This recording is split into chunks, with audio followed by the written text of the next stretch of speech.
কে জানতো ঈদ আনন্দ ভ্রমণই হবে জীবনের শেষ মুহূর্ত। দুর্ঘটনায় অকালে প্রাণ যাবে একই পরিবারের 2 জন সহ 4 শিশুর। স্থানীয়রা জানান, ঈদ উপলক্ষে জামালপুরের দেওয়ানগঞ্জে ব্রহ্মপুত্র নদের উপর ভাসমান সেতুতে ভিড় করে মানুষ। অতিরিক্ত চাপে ভেঙে যায় ভাসমান সেতুটি। অকস্মাৎ ব্রহ্মপুত্র নদে পড়ে যায় অনেকে। তাদের কেউ কেউ সাঁতরে তীরে উঠলেও তলিয়ে যায় 5 শিশু। খবর পেয়ে ঘটনাস্থলে যায় ফায়ার সার্ভিস।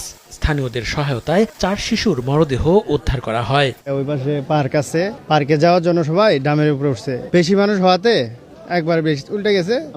মিহাতকে এখনো পাওয়া যাচ্ছে না। এদিকে এখনো নিখোঁজ রয়েছে এক শিশু। তাকে উদ্ধারে অভিযান চলছে বলে জানিয়েছে ফায়ার সার্ভিস। পানির ভিতরে ট্রাকসারাল কিছু আছে, এই ট্রাকসারের ভিতরে আমার ডুবুরি ঢুকছে। এখনো কার্যক্রম ফায়ার সার্ভিসের চলমান অবস্থায় আছে। এই দুর্ঘটনার জন্য আমি গভীরভাবে দুঃখ প্রকাশ করছি। আমাদের তরফ থেকে, সরকারের পক্ষ থেকে অনুদান দিয়ে তো আর পূরণ হয় না সবকিছু।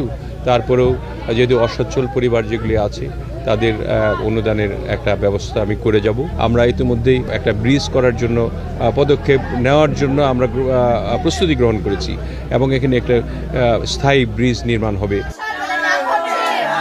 নিহত 4 শিশুর মরদেহ হস্তান্তর করা হয়েছে তাদের পরিবারের কাছে। সময় সংবাদ, জামালপুর।